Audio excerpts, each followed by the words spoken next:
Handgun presentation is really a basic step. It's something that is one of the fundamentals that you're going to have to learn through this video here in order to elevate to a different level.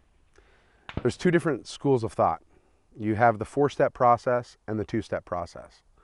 Now, as gunfighting perfected back in the 50s and 60s, you had the 2-step process, which was prevalent. And the 2-step process was real simple. It was basically engaging your weapon, drawing and firing. So you had a very quick method of dealing with an assailant. Now, because these techniques originally developed for military and law enforcement, because these are really the agencies that spend the money available and actually live through the kind of lifestyle that allow for techniques like this to be perfected. Because it originated there, there were safety concerns. Eventually that kind of process, there's times where that doesn't apply. One of those times is when you have a blended area with both bad guys and good guys. So a 2-step process, whether it be an officer, a soldier, or even a civilian, could accidentally injure or even kill a good guy just by being startled.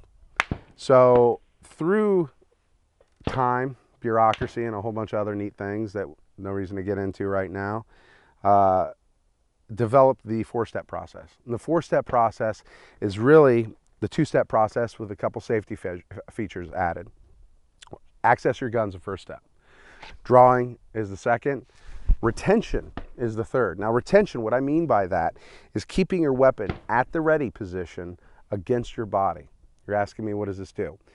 What this does is it gives you better access and control over your weapon in a close quarters situation. If you got an individual who's close enough to grab a gun out of your hand, you don't want to hand it to them. At the same time, at the ready position, it's natural for me, because I've trained this way, to keep my finger off the trigger. And I can't injure anyone if I keep my finger off the trigger. The gun will not go off by itself.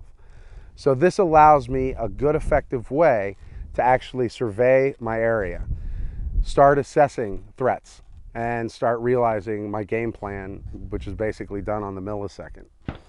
So the 4-step process is this: access your weapon, draw your weapon, go to retention, punch out, and fire. I think both should be thoroughly practiced, and the reason is this. A 2-step process is very applicable towards an individual who jumps out of a bush or comes around a corner or even a car with the intent and ability to create serious bodily injury and or death. I don't see that working well if you're trying to clear your house at nighttime and you got kids in the house. A kid comes around the corner, and this happens, unfortunately. But a kid comes around the corner, and next thing you know, you're startled, fingers on the trigger, gun goes off, and now you're in a very serious situation, and unfortunately, you're going to have to bury a loved one. And that's something we all want to avoid. The 4-step process has a lot of warrant here.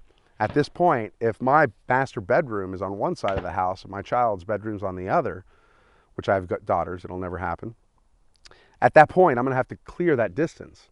Well, there could be a threat between that distance. I mean, there's a reason why I'm leaving my bedroom with my gun.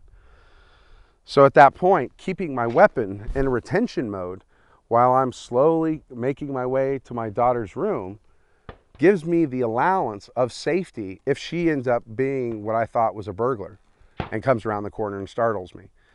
At that point, I have reference. I may jump, I may have a flinch reaction, but you know what? My finger's off the trigger. Gun won't go off.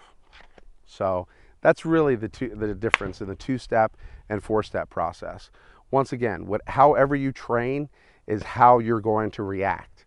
So when you train, try to keep it simple at first. We'll get to the complexities throughout the video series, but this video is designed to go to fundamentals. So you want to learn these, cement these, and develop muscle memory out of all of it.